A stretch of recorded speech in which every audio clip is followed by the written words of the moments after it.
नमस्कार दोस्तों, DD red के एक और रिएक्शन वीडियो में आप सभी का स्वागत है। मैं हूं आलोक। तो आज जो वीडियो मैं आप लोगों के लिए कराया हूं और जिस वीडियो पर मैं रिएक्शन देने जा रहा हूं वो अनम शेख ऑफिशियल का है और इसका टाइटल है Saudi Arabia inspired Indian yoga, Saudi request India teach yoga. तो भाई जैसा कि आप सबको पता है कि सऊदिया में बड़े बड़े बदलाव हुए हैं और उन्होंने नया रास्ता दिखाया है प्रोग्रेसिव होने का, डेवलप होने का। और अब योगा जो है वहां पर वहाँ के स्कूलों में पढ़ाया जाने लगा है, कॉलेजेस में पढ़ाया जाएगा और इसके लिए डिमांड किया गया है इंडिया से कि भाई आपने टीचर्स भेजे। अब इस पर पाकिस्तान की जनता क्या कहती है, आइए देखते हैं। वीडियो आखिर तक देखिएगा, बहुत मजेदार वीडियो होने वाला है, मैं आपको बता रहा हूँ। आप दोनों से आज का मेरा सवाल ये है, योगा में इस वक्त इंडिया नंबर 1 पे था, जिसकी देखा था कि सऊदी अरेबिया ने भी अपनी कंट्री में योगा मुतारिफ करवा दिया है और तो और ट्रेनर्स भी इंडिया से आए हैं। इंडिया के ट्रेनर्स जो हैं वो इस वक्त सऊदी अरेबिया में मौजूद है, ट्रेनिंग दे रहे हैं। आपको क्या वजह लगती है इस वक्त सऊदी अरेबिया बहुत ज्यादा अप्रोच कर रहा है इंडिया को, ताल्लुकात बहुत बेहतर बना रहा है, वजह क्या है? इस साल तो चले हमें आईएमएफ का कर्जा मिल गया, अगले साल अगर हमें आईएमएफ का कर्जा नहीं मिलता है तो पाकिस्तान 100% बैंकरप्ट है, पाकिस्तान में का दिवालिया निकल चुका है और वही होना है। और इस मुल्क का खुदा हाफिज़ है कि कल तक जिनके ऊपर अरबों खरबों डॉलरों के मनी लॉन्ड्रिंग के केसेस थे, उन्हें अब आर्मी वाले खुद जाके अपने जहाज़ों में रात के अंधेरों में वापस ला रहे हैं कि आप आए। इंडिया की बात करें, इंडिया की बात करें, इंडिया देखें हमसे हर लिहाज से ऊपर है। इंडिया माशी तौर के ऊपर दुनिया की इस टाइम 5वीं बड़ी उनकी इकॉनमी है। इंडिया स्पोर्ट्स में हमसे आ गया है, इंडिया टेक्नोलॉजी में हमसे आ गया है। हमें इधर हर साल 6 सितंबर के ऊपर कौमी तराना दे दिया जाता है कि उसके पीछे लगे रहो आप लोग, जबकि इंडिया में हर साल कोई ना कोई इलेक्ट्रिक कार बन रही है, कोई ना कोई टेक्नोलॉजी बन रही है। तो इधर हम सबको बेवकूफ़ बनाया हुआ है। जो इस मुल्क के हैंडलर्स हैं, जिन्हें हम न्यूट्रल्स भी कहते हैं, जब तक उनका एहतसाब नहीं होगा ये मुल्क ठीक नहीं हो सकता। हो गया। अच्छा सर, अब मेरा सवाल आपसे ये है कि इस वक्त अरब कंट्रीज जो है झुकाव उनका इंडिया की जानिब है। 8000 साल पुराना मंदिर सऊदी अरेबिया में बरामद हुआ, लेकिन उसकी रिस्पेक्ट की गई, हिंदुत्व की रिस्पेक्ट की गई, इंडिया की रिस्पेक्ट की गई और उसको नहीं तोड़ा गया। और इसके अलावा यूएई में भी मंदिर बना दिया गया है। इंडिपेंडेंस डे पे सऊदी अरेबिया में उनका कौमी तराना भी पड़ा गया इंडिया वालों का। आपको क्या लगता है हमारी अरब कंट्रीज, हमारी गल्फ कंट्रीज इस वक्त इंडिया को अप्रोच करी है, रिलेशनशिप बिल्ड करी है, क्या बेनिफिट दे सकता है इंडिया इन कंट्रीज को, जो ये कंट्रीज बहुत से पापड़ बेल रही हैं इंडिया को अपनी तरफ लाने के लिए? इंडिया इंडिया देखें, इंडिया की जो लीडरशिप है, इंडिया में एक मेरिट के ऊपर बात होती है। पाकिस्तान में मेरिट नाम की चीज़ नहीं है। हम किसी कंट्री में जाते हैं, दूसरे कंट्री वाले जो है ना वो यही समझते हैं हमसे मांगने के लिए आए हुए हैं। हमारा वज़ीर आज़म कहीं पे भी जाता है उन्हें पता होता है, तो हमारा तो वज़ीर आज़म खुद भी कहता है बैगर्स कांट बी चूज़र्स। तो इस मुल्क का अल्लाह ही हाफिज़ है। हमारा हमने पाकिस्तान का हाल क्या छोड़ा है। बात सिर्फ यही है कि हमारे जितने भी प्राइम मिनिस्टर्स हैं, मैं ऑन मीडिया ऑन उसके ऊपर कहना चाहूँगा कि ये सारे डमीज़ हैं। इन सब को जो है ना, जो हैंडलर्स हैं, न्यूट्रल्स हैं, जब अपनी जो है ना इनको पसंद करते हैं, इनको अपनी गोदी में बिठा देते हैं तो वज़ीर आज़म है, जब इनको उतार देते हैं वज़ीर आज़मशिप से उतर जाते हैं। अगर इंडिया की बात की जाए, क्योंकि हम देखते हैं कि foreign countries, Muslim countries, non Muslim countries दोनों ही इस वक्त इंडिया के पीछे जो है लगी हुई हैं कि किसी तरीके से इंडिया हमारे सपोर्ट पर खड़ा हो जाए। क्या ऐसी वजूहत है? इंडिया में देखें, उनके जिस कौम को खुद अपनी इज़्ज़त का ख्याल होता है, लोग भी उन्हीं की इज़्ज़त करते हैं। हमारी कौम को अपनी इज़्ज़त का क्या ख्याल है? हमारी इंपोर्ट्स देखें दिन ब दिन बढ़ती जा रही हैं, एक्सपोर्ट्स हमारी हैं नहीं। लीडरशिप ने पिछले 30-40 साल से क्या किया, ये एक दूसरे के ऊपर सिवाय इल्ज़ाम तराशियों के ये लोग कर क्या रहे हैं? कोई कहता है 3 साल में मुल्क बिगाड़ा है, 30 साल गवर्नमेंट करने वाले 3 साल वाले को कहते हैं कि इसने मुल्क को बर्बाद कर दिया, उजाड़ दिया है। अभी फिर से वही जिन्होंने 30-40 साल हुकूमत की है, उन्हीं को आर्मी उठा के फिर से ले आई है, आओ इस मुल्क की डूबती हुई माशियत को सहारा दो। तो इस मुल्क का सिर्फ और सिर्फ खुदा ही हाफिज़ है, इसके अलावा और इसका कुछ नहीं कह सकते। इंडिया की लीडरशिप देखें, वो लोग अपने कंट्री के लिए कर रहे हैं। मोदी को देखें, नरेंद्र मोदी ने चाहे मुसलमानों के साथ उसका जो कुछ भी है, लेकिन उसने अपने लोगों के लिए उसने कुछ किया है, उसने अपने मुल्क को बहुत कुछ दिया है, उसने अपनी माशियत को, अपने कंट्री की इकॉनमी को बहुत ऊपर लेके गए हैं। उनके जो इंटरनेशनल रिलेशंस हैं वो पाकिस्तान से कहीं ज़्यादा, उनकी एक्सपोर्ट्स डे बाय डे बढ़ रही हैं, इंपोर्ट्स कम है, इस वजह से इंडिया ऊपर जा रहा है। और हमारे यहाँ हमारी अपनी कोई प्रोडक्ट नहीं है, हमें हर चीज़ इंपोर्ट करनी पड़ती है, जिसकी वजह से लोग हमारे पास है क्या, लोग हमसे तल्लक क्यों रखें? हमारे पास बेचने के लिए कोई चीज़ ही नहीं है, लोग हमसे क्यों तल्लक रखेंगे? आपको क्या लगता है, क्या अब वो दिन दूर नहीं है कि हमारी गल्फ कंट्रीज, हमारी अरब कंट्रीज के अंदर भी hello India good bye Pakistan का ट्रेंड सेट होने वाला है? बिल्कुल होने वाला है और ये बड़ा अरसे से हो जाना था। पिछली गवर्नमेंट में कुछ ना कुछ उनकी जो हमारी फॉरेन पॉलिसी थी वो कदरे बेहतर थी, तो कुछ हम दोबारा से गेम के अंदर आए थे। लेकिन जब से हमारी नई गवर्नमेंट आई है, हमारे प्राइम मिनिस्टर को फिर से सबसे साइड पे खड़ा कर ये एक स्पेसिफिक गवर्नमेंट की बात नहीं है, 75 सालों से लेकर अब तक की बात है।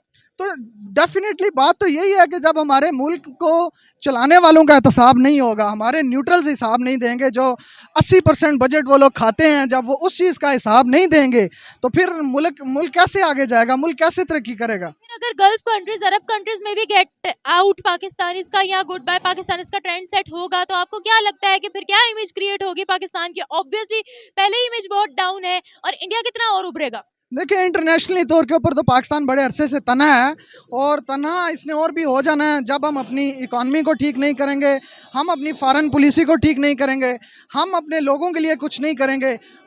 वो लोग भी हमारी इसलिए इज़्ज़त नहीं करते, उन्हें पता है कि हमारे यहाँ सैलाब आता है, कुछ भी आता है, हमारी लीडरशिप अभी तक आपस में लड़ने के ऊपर लगी हुई है, हमारी लीडरशिप स्टिल आपस में उसके ऊपर लगी हुई है। बजाय अंजलिना जोली इतनी दूर से आके पाकिस्तानियों के लिए वो इधर आई हुई है और हमारे सियासतदान आपस में लड़ रहे हैं, तो ये ऑफ कोर्स एक दिन ये होना ही है कि hello India good bye Pakistan.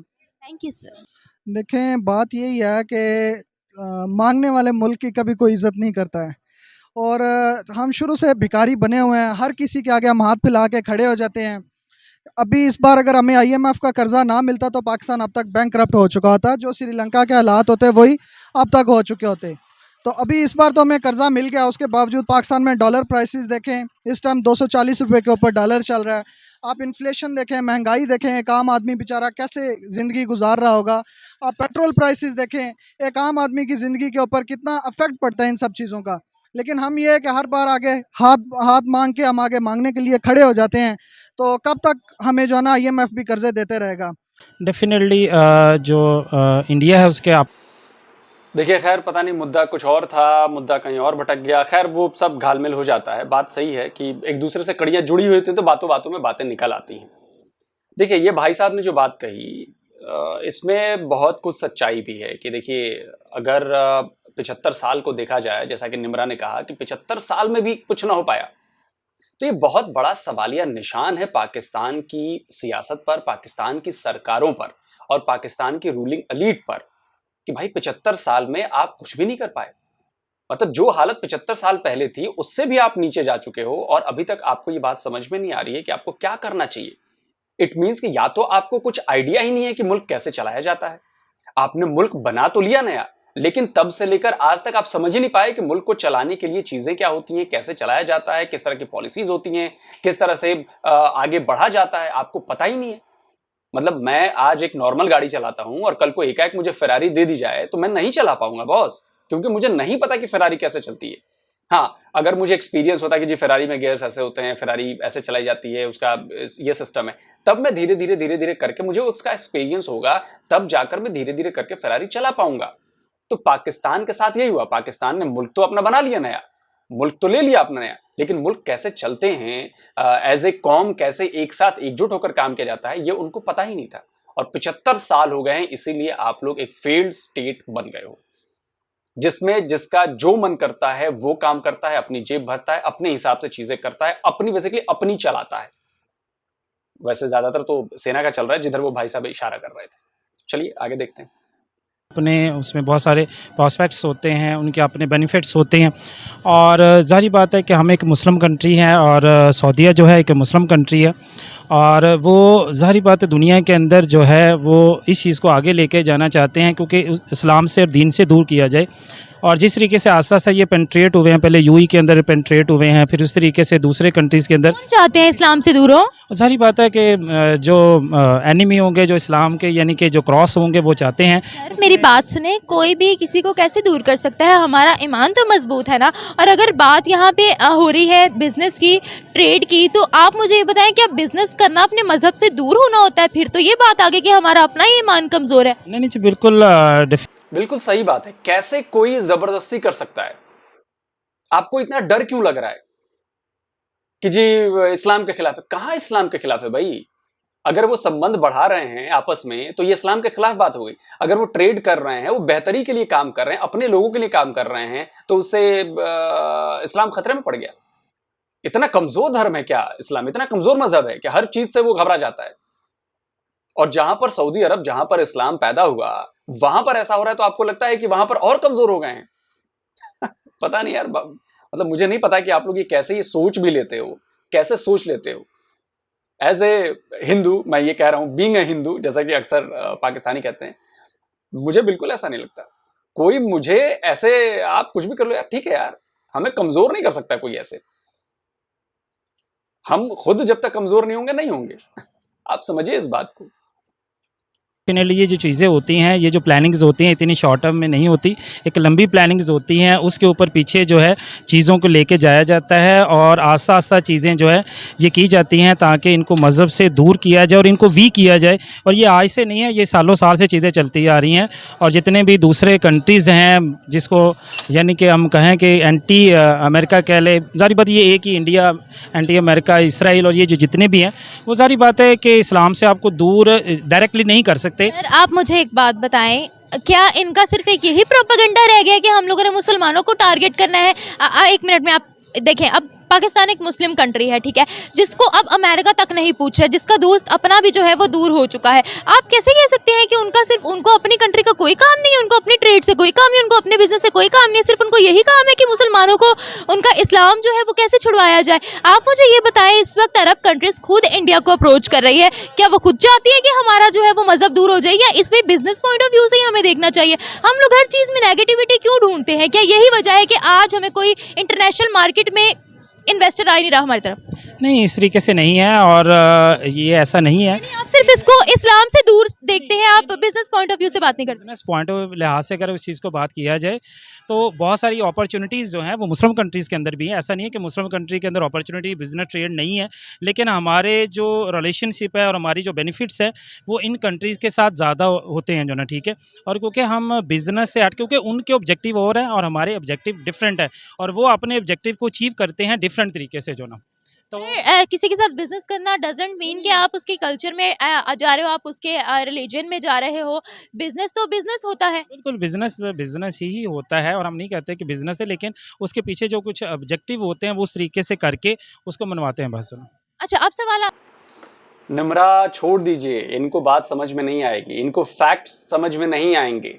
आप समझ रही है, माइंडसेट है ये, वो मदरसे वाला माइंडसेट है जो इनके जहन में घुसा के बंद कर दिया गया है कि जो नॉन मुस्लिम है वो काफिर हैं, तुम्हारे दुश्मन हैं, यहूदी तुम्हारे खिलाफ साजिश करता है, हिंदू तुम्हारे खिलाफ साजिश करता है, सिख तुम्हारा सबसे बड़ा दुश्मन है, ईसाई जो है वो भी बड़े दुश्मन है, और सारी दुनिया मिलकर मुसलमानों के खिलाफ है। अगर मुसलमानों के खिलाफ होती जनाब तो इस समय सेकेंड मोस्ट पॉपुलस रिलीजन है। आप इसको कैसे नजरअंदाज कर रहे हो यार? जो दुनिया का दूसरा सबसे बड़ा संख्या में देखा जाए तो रिलीजन है, आप कह रहे हो कि जी वो डर जाता है, वो डरा हुआ है और उसके खिलाफ साजिश हो रही है। कमाल की बात करते हो यार आप लोग, कोई लॉजिकल बात तो करो। आपको लगता है कि अगर सऊदी में मंदिर बन गया, यूएई में मंदिर बन गया तो इस्लाम खतरे में पड़ गया? इतना कमजोर है क्या आपका इस्लाम? मुझे नहीं लगता कि इतना कमजोर है इस्लाम।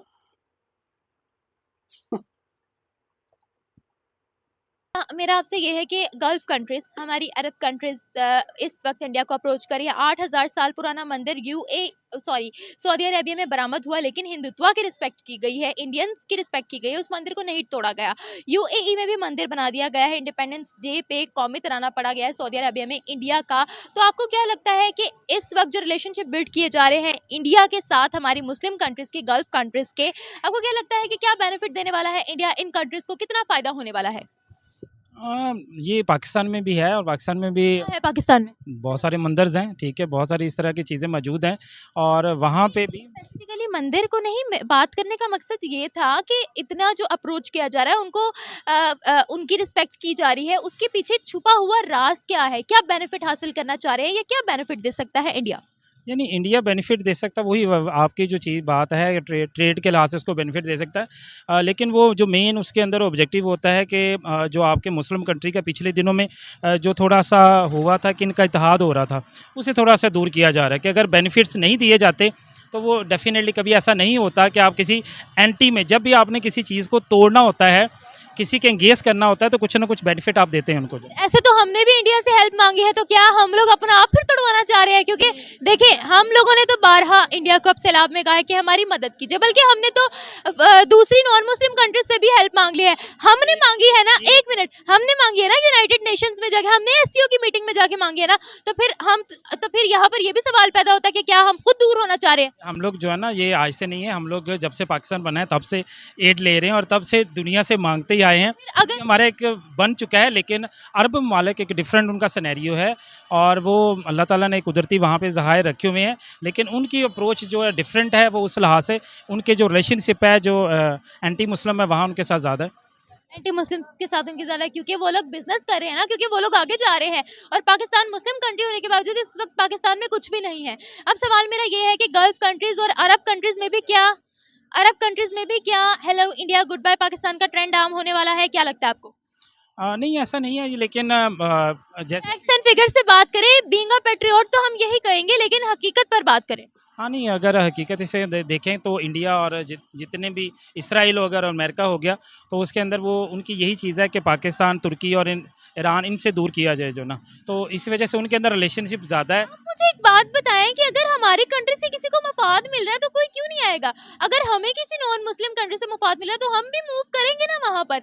आप मुझे बताएं, किसी के चाहने ना चाहने से क्या होता है? अगर हम एक बहुत बड़ी कुव्वत है, हम इकोनॉमी के लिहाज से बेहतर है, तो कौन हमारे मुल्क में नहीं आएगा? ये तो बहुत इलॉजिकल बात करें आप। इसी ने ये कह दिया ना कि जब दीन ने कह दिया है कि कभी भी यहूद और नसारा आपके दोस्त नहीं हो सकते। लेकिन आप हजूर पाक सल्लम इस्लाम में ये आप सल्लम काफिरों के साथ भी बैठकर खाना खाते थे। आप कैसे कह सकते हैं? एक मिनट, तिजारत भी होती थी, खाना खाना तिजारत भी होती थी। खाना और खाना खिलाना एक डिफरेंट एंगल्स होता है। आपने किसको खाना खिलाया? खाना खिलाते हैं लोग जो खिलाते हैं जन। Very logical sir, very logical. ठीक है, good, thank you sir. Okay. वजह ट्रेनर्स जो सऊदीया में हैं वो इंडियन ट्रेनर्स हैं। ओह, तो फिर जाहिर सी बात है उनमें टैलेंट होगा, तो इसीलिए वो अप्रोच कर रहे हैं ट्रेनर्स को, इस वजह से आई थिंक। आपको क्या लगता लेकिन मुझे जो लगता है इनको ये नहीं करना चाहिए, क्योंकि जो इंडियंस हैं वो चाहते हैं कि मुसलमानों के जो हैं वो ताल्लुकात आपस में ख़राब हों, लेकिन इस टाइम सऊदीया हर उस मुल्क के साथ काम कर रहा है जिसके साथ उसे नहीं करने चाहिए। तो मेरी राय तो ये है कि इनको नहीं करना चाहिए। है? आपको क्या लगता है? सऊदीया आपके हिसाब से चलेगा? सऊदीया आपके बताए गए रास्तों पर चलेगा? सऊदीया के बराबर कहीं ठहरते नहीं हो बॉस आप लोग। सऊदीया के बराबर, और जो सोच वहां पर आ गई है ना, नई सोच, प्रोग्रेसिव सोच, अपने आवाम का भला चाहने वाली सोच, कहां आप कंपेयर कर रहे हो? सऊदीया से आप ज़कात लेते हो। अभी आए थे ना पिछली बार ज़कात में चावल, जब भूखों मर रहे थे आप लोग, आपके यहाँ ज़कात में चावल आए थे, खाए थे कि नहीं आप लोगों ने? तो ज़कात लेने वाला देश ज़कात देने वाली कंट्री को बता रहा है कि उसको ये ऐसा नहीं करना चाहिए। कमाल है कि इंडिया के साथ उनको काम नहीं करना चाहिए। और एक मिनट, कोई चाहता है हमें गिराना चाहता है, उससे क्या फर्क पड़ता है? अगर हम में खुद में दम है तो कोई हमें नहीं गिरा सकता। हाँ, ये बात तो है, लेकिन अगर हम लोग एक नॉर्मल माइंड से सोचे तो बात, मैं अपने राइट पे हूँ, लेकिन अगर हम लोग इस चीज़ चले, और अगर मैं ये देखूं कि यार मुल्क के लिहाज से तो वो अपनी बेहतरी के लिए काम कर रहे हैं तो बेहतर है। तो आप क्या कहेंगे? हाँ, मेरा यही था कि देखें जिस कंट्री को जहाँ से फ़ायदा मिल रहा होगा वो ऑब्वियसली उस कंट्री को ज़रूर अप्रोच करेंगे। तो अगर उनको इंडिया से बेनिफिट मिल रहा है तो वो क्यों नहीं अपनी कंट्री की बेहतरी के लिए करेंगे। पाकिस्तान को किसी नॉन मुस्लिम कंट्री से बेनिफिट मिलेगा तो पाकिस्तान भी ज़रूर उसके साथ चलेगा, ये बात है। ऑब्वियसली आपकी बात बिल्कुल ठीक है, लेकिन हम देख रहे हैं कि हमारी जो अरब कंट्रीज है, जो हमारी गल्फ कंट्रीज हैं, वो बहुत ज्यादा इन्वॉल्व हो रही है इंडिया में। सऊदी अरेबिया में 8,000 साल पुराना मंदिर बरामद हुआ, लेकिन हिंदुत्व की रिस्पेक्ट की गई, इंडिया की रिस्पेक्ट की गई, मंदिर नहीं तोड़ा गया। यूएई में माइनॉरिटीज के लिए, हिंदुओं के लिए मंदिर बना दिया गया है। आपको क्या लगता है कि इंडिया के साथ रिलेशनशिप बिल्ड करने के लिए ये जो टेंट्रम किए जा रहे हैं इस वक्त अरब कंट्रीज में, क्या बेनिफिट देने वाला है इंडिया हमारी अरब कंट्रीज को, गल्फ कंट्रीज को? क्या फायदा मिलने वाला है जो पाकिस्तान से हासिल नहीं हो सकता?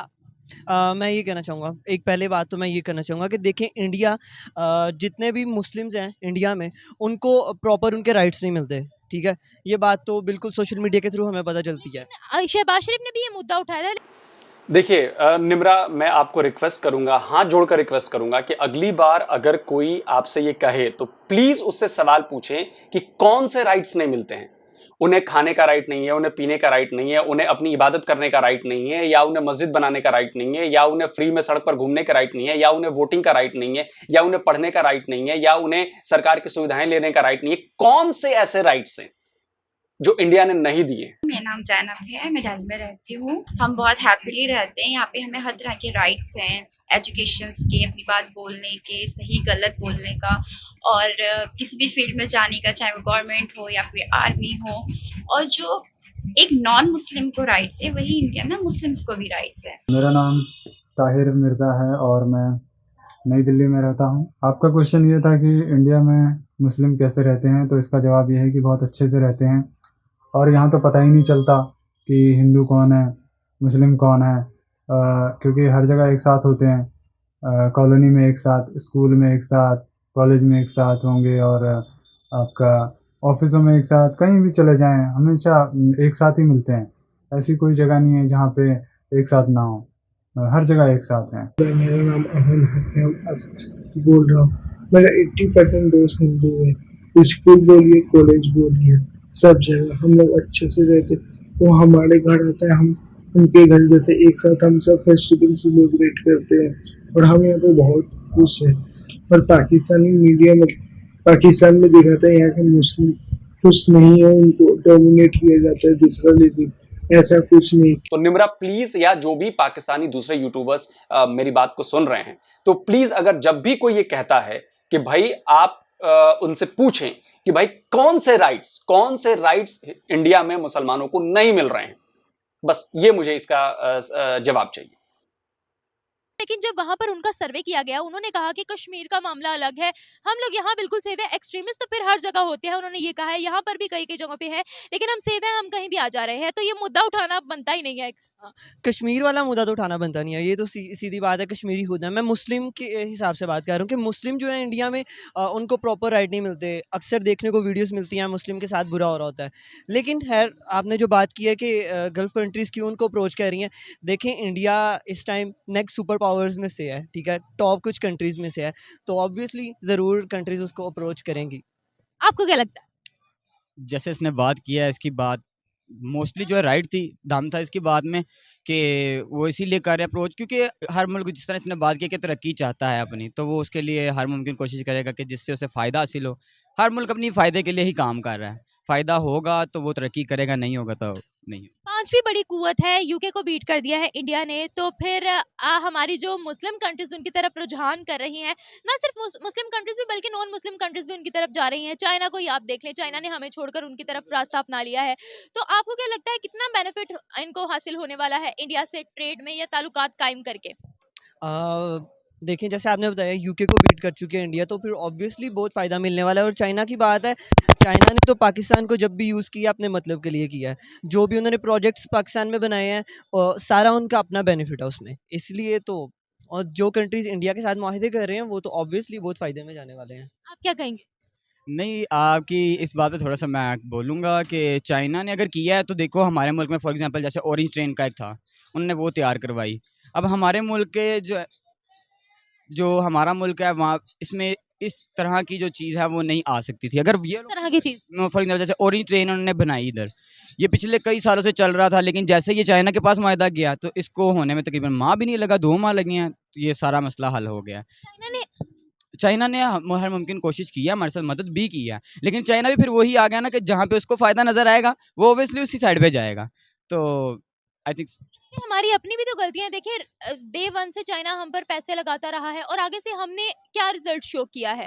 कोई रिजल्ट शो नहीं ना किया। तो इसीलिए देखिए, कौन कंट्री आएगी यहाँ पर इन्वेस्टमेंट करने? फिर इस्लामिक कंट्रीज भी जो है वो भी, अरब कंट्रीज भी जो है वो भी पाकिस्तान में इंटरेस्टेड नहीं है, इंडिया की तरफ मूव कर रही है। तो अब क्या आपको लगता है कि अब अरब कंट्रीज, हमारी गल्फ कंट्रीज भी जितनी है, उनमें भी अब hello India good bye Pakistan का ट्रेंड चलने वाला है?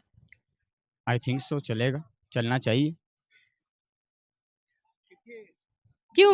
क्योंकि पाकिस्तान देखें हर लिहाज से बहुत पीछे रहता जा रहा है। डे बाय डे पाकिस्तान बहुत ज़्यादा पीछे रहता जा रहा है, तो इस वजह से आई थिंक चलेंगे ये ट्रेंड्स। अच्छा नसीम, आज का हमारा सवाल आपसे ये है कि योगा में इंडिया का बहुत ज़्यादा नाम आगे आ रहा है, जिसकी देखा था कि सऊदी अरेबिया में भी अब योगा शुरू कर दिया गया, मुतारिफ करवा दिया गया है। और तो और ट्रेनर्स भी इंडिया से मंगवाए गए हैं। इस वक्त इंडिया के ट्रेनर्स सऊदी अरेबिया में ट्रेनिंग दे रहे हैं। आपको क्या लगता है कि सऊदी अरेबिया क्यों इतना ज़्यादा अप्रोच कर रहा है? इंडिया को क्या वजूहात है? नहीं, देखें, आपका जो क्वेश्चन है ना, ये तो देखें, ये तो हेल्थ वाली बात है ना, हेल्थ इज़ वेल्थ, ठीक है। योगा एक जाना जाता पूरी दुनिया में इस्तेमाल, लेकिन इंडिया बेसिकली यहाँ से इसकी जो हिस्ट्री है ना वो ज़्यादा इंडिया के साथ है, तो ये तो अच्छी चीज़ है, इसमें कोई ऐसा बुरी चीज़ तो है नहीं। तो सऊदी अरब में आप योगा को छोड़ दें, सऊदी अरब में और बड़ी प्रॉस्पेरिटी हो रही है और बड़ी चीज़ें आ रही हैं जो अनबिलीवेबल है, अनएक्सपेक्टेबल है। वो एक जो नया उनका शहर बन रहा है, उसके अलावा लेडीज़ को ड्राइविंग का लाइसेंस वहाँ मिला हुआ है, और इसके अलावा बड़ी ऐसी चीज़ें हैं जो ये तो एक वाहिद एग्जाम्पल थी ना योगा की। इससे अब सऊदी अरबिया की ट्रेड भी बहुत ज़्यादा है इंडिया के साथ, तेल के मुआहिदात भी बहुत ज़्यादा है। अगर उसके अलावा हम बात करें तो इंडिपेंडेंस डे पर इंडिया का कौमी तराना भी वहाँ पर पढ़ा गया है। इसके अलावा प्रिविलेजेस भी दी जा रही है इस वक्त इंडियंस को। क्या वजूहात हैं? नहीं देखें, ये इसमें कोई शक नहीं है कि इंडिया आईटी में बहुत आगे है, ठीक है। ज़ाहिर है आईटी अब हर दुनिया पूरी में इसकी एक हर मुल्क कोशिश कर रहा है कि हम इससे फ़ायदा हासिल करें। मे बी उसके पीछे मुख्तलिफ़ चीज़ें होती हैं जिनका फ़ायदा ममालिक ने अपने लिए लेना होता है, उसको अडॉप्ट करना होता है। मे बी इस तरह की वजूहात हों कि आईटी या और मुख्तलिफ़ जो चीज़ें हैं उनसे उनके मुल्क में जो उनके साथ अच्छा रिलेशन बिल्ड हों, पॉसिबल है ये भी। व्यूअर्स, ये थी हमारी आज की वीडियो। हमने जानी पाकिस्तानी नौजवानों से उनकी राय कि इस वक्त अरब कंट्रीज़ की जानिब से, गल्फ कंट्रीज़ की जानिब से क्यों इंडिया को बार बार अप्रोच किया जा रहा है। आखिर ऐसा कौन सा फ़ायदा नज़र आ रहा है इंडिया से इन कंट्रीज़ को, और क्या हमारे लिए अब अरब कंट्रीज़ में भी गुड बाय पाकिस्तान का ट्रेंड सेट होने वाला है या नहीं। इन सब सवालों के जवाब हमने आज लोगों से जाने। इसी के साथ साथ आपसे इजाज़त चाहूँगी। मैं मिलूंगी आपसे एक नए वीडियो, एक नए कॉन्टेंट के साथ। तब तक के लिए अल्लाह हाफिज़। तो दोस्तों वीडियो ख़त्म हो गया, और देखिए मैं इसका जवाब कुछ यूँ देना चाहूँगा कि देखिए यूएई हो, सऊदी अरब हो, उन्होंने पोटेंशियल देख लिया है कि इंडिया जो ग्रो कर रहा है वो उसका बेस कितना मजबूत है। क्यों मजबूत है उसका बेस? क्योंकि उन्होंने ऐसे काम किए हैं, उन्होंने आईआईएम बनाया, आईआईटी बनाए। अब देखिए कि यूएई में आईआईटी बनने जा रही है। जो इंडियन इंस्टीट्यूट ऑफ टेक्नोलॉजी है, जो बहुत high ranking, high profile institute है हमारे यहाँ, वहां से निकले बच्चे करोड़ों का पैकेज पाते हैं। तो वो अब यूएई में भी उसका कैंपस खोलने जा रहा है। सोचिए, तो यूएई वालों ने ये सोचा ना कि भाई उनकी जो टेक्नोलॉजिकल एडवांसमेंट है उनमें आईआईटी का बहुत बड़ा योगदान है, तो वो आईआईटी को वहां पर ले गए। ऐसे ही अगर वो देख रहे हैं कि पाकिस्तान का प्रोपेगेंडा जो कश्मीर के लिए चल रहा है वो प्रोपेगेंडा है, वो उनको पता चल चुका है, इसलिए सऊदी अरब और यूएई दोनों जो हैं वो हजारों करोड़ रुपए वहां पे कश्मीर में इन्वेस्ट कर रहे हैं। वहां पे चीजें बन रही हैं, तैयार हो रही हैं। वो इसलिए हो रही हैं क्योंकि देखिए जाहिर सी बात है कि जब तक आंखों से कोई चीज देख ली नहीं जाती तब तक लोगों को यकीन नहीं होता। और उन लोगों ने देख लिया है कि इंडिया वाकई काम कर रहा है। और जो ये आरोप लगते हैं कि मुसलमानों पर जुल्म, मुसलमानों पर ये, मुसलमानों पर वो, उन सब का जवाब मैं एक ही देता हूं कि अगर ये जुल्म होता तो मुस्लिमों की संख्या ना बढ़ती, जैसे आपके यहाँ हिंदू गायब हो गए हैं करीब करीब। हमारे यहाँ मस्जिदों की संख्या ना बढ़ती, जैसे आपके यहाँ 1947 में 2000 मंदिर थे, अब 20 रह गए हैं। और इस्लामाबाद वाला मंदिर तो आप लोग बनने नहीं दे रहे हो, सुप्रीम कोर्ट और सरकार के आदेश के बावजूद। कोई मतलब उनको रोक दिया है वहां के लोगों ने कि मंदिर नहीं बनेगा। तो ये सारी चीजें हैं। सऊदीया और यूएई ने भारत में पोटेंशियल देखा है, वो समझ रहे हैं कि भारत सही रास्ते पर चल रहा है, वो भी उस रास्ते पर चलकर अपने आप को प्रोग्रेसिव साबित करना चाहते हैं, अपने आप को डेवलप करना चाहते हैं, अपने आप को, अपनी आवाम को वो सहूलियतें देना चाहते हैं। इसीलिए योगा भी गया है। योगा, जैसा कि भाई साहब ने कहा कि योगा कोई हिंदू रिलीजन से संबंधित नहीं है, वो सिर्फ एक्सरसाइज है, वो जीवन पद्धति है। और वो चूंकि हिंदुओं ने ढूंढी है, हिंदुओं के ऋषियों मुनियों ने ढूंढी है, तो इसलिए आपको लगता है कि जी वो हिंदू धर्म उससे फैल जाएगा। बिल्कुल इसका मतलब ये नहीं। और वो भाई साहब बात बिल्कुल सही कह रहे थे, वो प्रोग्रेसिव आदमी लग रहे थे मुझे। तो जाहिर सी बात है कि अगर सऊदीया में ऐसा कुछ हो रहा है या दूसरे मुस्लिम कंट्रीज में भी अगर हिंदू मंदिर बन रहे हैं, तो वो ये समझ रहे हैं कि आपको राइट्स देने पड़ेंगे जो लोग वहां पे रह रहे हैं। और राइट्स देंगे तभी वो सब आपके मुल्क के लिए भी काम करेंगे। आपकी तरह नहीं कि आपने हिंदुओं को राइट्स नहीं दिया, आपने क्रिश्चियंस को राइट नहीं दिया, आपने अहमदियों को राइट्स नहीं दिया, आपने शियाओं को राइट नहीं दिए, तो इसलिए आपका मुल्क डूब रहा है। तो गौर करिएगा कभी इस बात पर। तो जल्दी हाजिर होता हूं एक और नए वीडियो के साथ। नमस्कार, जय हिंद।